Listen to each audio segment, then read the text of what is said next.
Yeah, but gosh, Mr. Martin, I want to learn to be a mechanic. I don't want to be a grease monkey. Whoa, wait a minute, Tom. There's no such animal as a grease monkey. A lubrication man has to know a lot more than just how to handle a grease gun. To be frank, Tom, he's one of the most important men in the shop. Why, as a matter of fact, the man who runs the lubrication department in any dealership can do more than any other man in the shop toward helping an owner keep his car in top-notch condition. Besides being a lubrication expert, he's also an inspector. As he works, he inspects the condition of the parts and spots those things which need attention. Also, he drives the car, so he finds out how it steers and how the brakes feel. Therefore, he can call the owner's attention to those items which should be taken care of before they actually fail. Now, we've found that our customers appreciate that kind of service, and as a result, it helps us to get their business. Now, in addition to being a first-class inspector, Tom, any good lubrication man really knows his lubricants. Now, just to show you what I mean, let's go out and talk to Pete, my lubrication man, for a minute.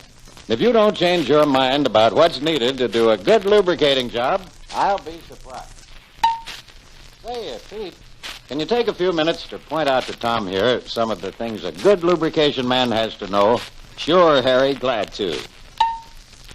By the way, you don't know Tech, do you, Tom? Tech's the original quiz kid, knows all the answers. But seriously, if you ever work around here, you'll appreciate Tech. He can really give you a lot of help. First off, Tom, do you know the job engine oil has to do? Why, lubricate the working parts of the engine, of course. That's only one of its jobs, Tom. You see, engine oil has to clean, seal, and cool, as well as lubricate the parts. Look at it this way. Oil has to keep the passages and the spaces between the parts clean, so no foreign particles can scratch the bearing surfaces. Also, oil has to seal the piston rings, so they'll hold compression pressures. And oil has to cool the bearings by carrying away the excess heat so the bearings won't get too hot. In addition, oil has to provide a lubricating film between the bearing surfaces to keep them apart so they won't seize to each other. Gosh, I didn't realize engine oil had to do all that. Yep, that's the oil's job. Now, Pete, you better tell Tom something about using only the right oil for the job. Let me show you some samples of oils, Tom, and you'll understand better why the selection of oil is important. You know what this SAE number means, don't you, Tom? Well, I think it means the weight of the oil, Pete. That's right, Tom. It's a number that tells the viscosity of the oil. You know what viscosity means? Oh, sure. Viscosity means the thickness of a fluid. Like molasses is thick, has a high viscosity, while kerosene is thin, has a low viscosity. That's right. Of course, there's a lot more to the viscosity story than that. But for the present, all you need to know is that the higher the SAE number, the heavier the oil. For example, SAE 50 oil is heavier than SAE 30 oil, and so on. I see. But tell me, Pete, what's the difference between these plain numbers and numbers with a W after them? That's a good question, Tom.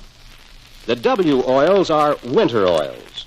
Actually, the viscosity of W oils is specified at 0 degrees temperature, whereas the other oils are specified at higher temperatures, some at 130 degrees and some at 210 degrees. Now then, you need a light engine oil during cold weather for easy starting. Any cold oil gets thick, so heavy oil would put too much of a drag on the starting motor. But in warm weather, when the oil doesn't get thick, you can use a heavier oil. Right, Tech. Now, as to the reason for changing engine oil, Tom, actually, there's only one reason, and that's because oil gets contaminated. For one thing, it gets contaminated by dust and sand, which get into the engine from the outside. And it gets contaminated from fuel or water dilution, the products of combustion, and by chemical changes in the oil, like oxidizing. You better explain that oxidizing business, Pete. That simply means that the oil gets contaminated by absorbing heat and oxygen from the air. Let me ask you something, Tom. Do you know how to cook bacon? Sure. Bacon has to cook slowly till it's a crisp golden brown. That's right, Tom. And if you pour off that bacon grease, it'll have a clear, clean-looking color, and it'll smell like bacon. But if you leave the bacon grease in the hot frying pan too long and it gets burnt, the grease will turn black and dirty-looking. In other words, that grease has oxidized. Oil gets the same way. So you have to change the oil to clean out the engine and put in new, clean oil. How often should the oil be changed, Pete? That's where the lubrication expert has to use his head, Tom. You see, the same recommendation won't go for every owner. Besides knowing weather and road conditions in your territory, you've got to know how each owner drives his car before you can tell him how often he should change oil. For example, quite a few of our customers just use their cars on short trips, like driving the kids to school. In the wintertime, these owners never give their engines a chance to get thoroughly warmed up. So the crankcase ventilating system doesn't have time to take out the fuel and water condensation that is diluting the oil. As a result, the oil in those engines ought to be changed pretty often, maybe every 500 miles. On the other hand, some of our customers are farmers who do a lot of dirt road driving where they kick up lots of dust. Besides keeping the air cleaners clean, they have to change oil pretty often, too. But most of our owners use their cars every day and drive enough to get the engines warmed up so the crankcase vapors can be carried off, and they drive almost entirely on paved roads.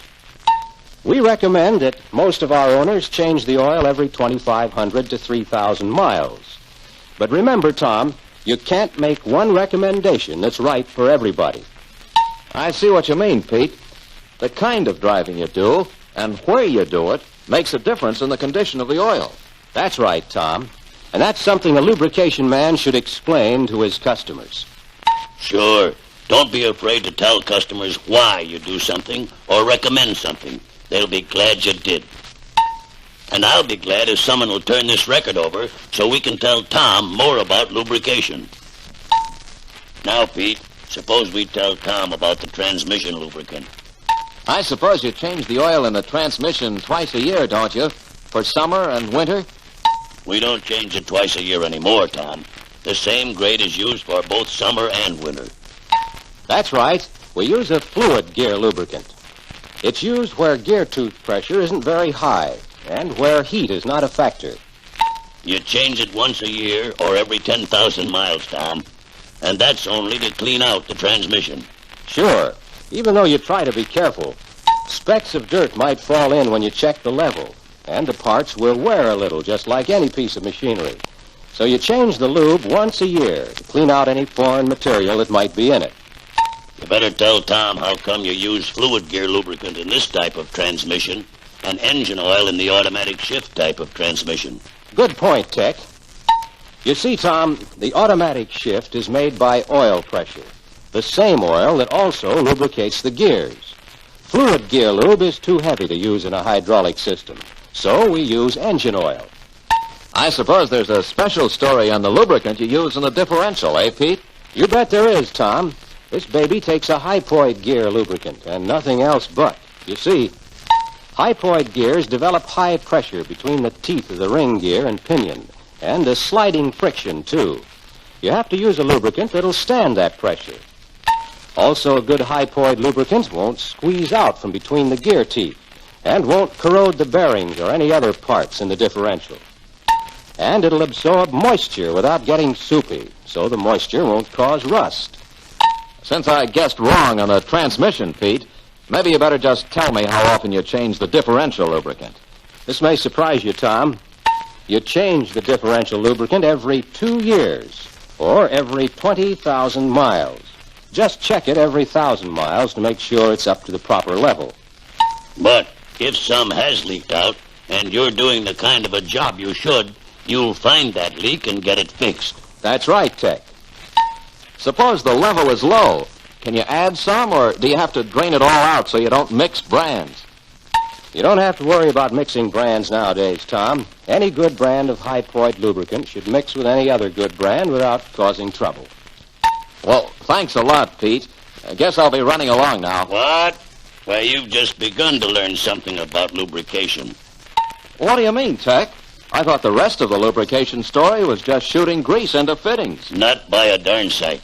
You better stick around, Tom. Pete's just getting warmed up. So far, Tom, we've been talking about oil. Now suppose we talk a little about grease. You know what grease is, don't you? There's probably a catch to that question, Pete, so I'll bite and say I don't know. No catch to it, Tom. I just wondered if you realized that grease is just another form of oil.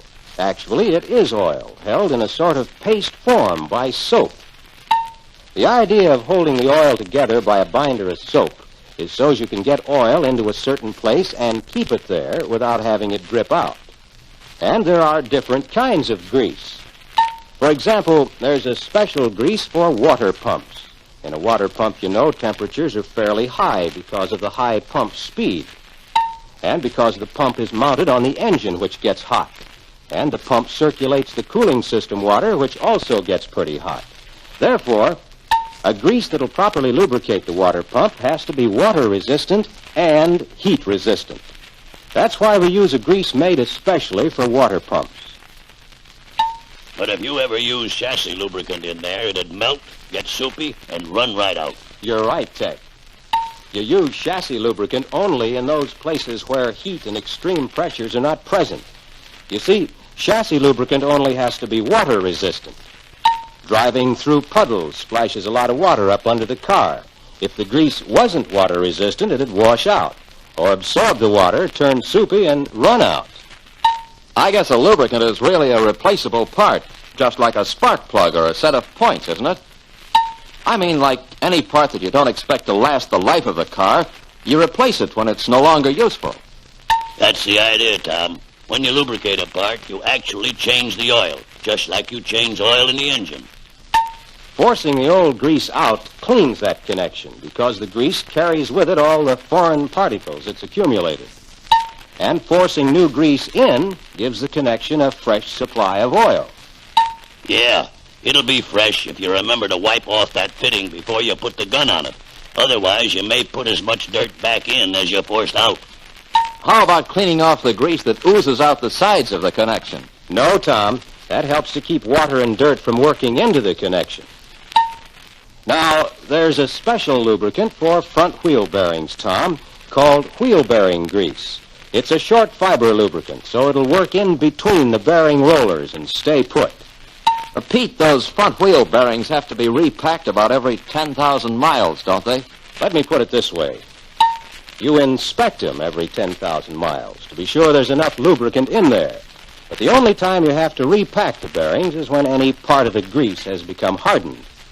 And when you repack front wheel bearings, use a special lubricator so you force the old grease out and get the new lubricant forced in between the rollers. What's next, Pete? Getting interested now, huh? Well, a fella has to be interested if he's going to do a good job. The next step is to inspect the universal joint boots. I do that on every job anyway, but this car has 20,000 miles on it, and the owner wants these joints lubricated. You have to take them apart to lubricate them, Tom, and that gives you a chance to inspect the parts. And be sure the lubricant you use is marked for universal joints. It's a short fiber grease, too, so it'll feed into the bearing rollers. Well, as soon as I finish here, I'll get the engine oil in, check the steering gear, and we'll be through. Seems to me there's some points you've missed, Pete. Not Pete. He gets them all. But it's just as important not to lubricate some points, eh, Pete? Right you are, Tech, my boy. Take this throttle linkage, for example. I've seen fellas put engine oil on all those connections. Actually, that does more harm than good. They ought to be clean and dry. You see, Tom, oil in those connections will collect dust, and then they'll stick. That'll affect engine idle speed, which has to be set just right, particularly when the car has an automatic transmission. And don't oil that automatic choke linkage either, or you'll gum up the works. Tom, you'll find this reference book covers a lot of lubrication points in addition to the ones we've been talking about. Want to read it? Sure, Pete. And thanks for everything. You've given me a new slant on lubrication. I'm going back to see Mr. Martin. Got something to talk over with him. So, Mr. Martin, I'd like to have that job in the lubrication department. Oh, sort of changed your mind, huh, Tom? Listening to Pete and watching how he works would change anybody's mind. He sure knows his stuff. You bet he does, Tom. And don't think our customers aren't aware of that. They know Pete handles their cars as he would his own. Not only that, he gives them plenty of good, sound advice on lubrication. And he lets them know right away when he's found something on their cars that needs attention. When you've got a man with Pete's ability and give him the best in equipment and materials to work with, you do more than turn out good lubrication jobs. You actually build owner confidence and goodwill, the only things that will bring customers back for all their service work.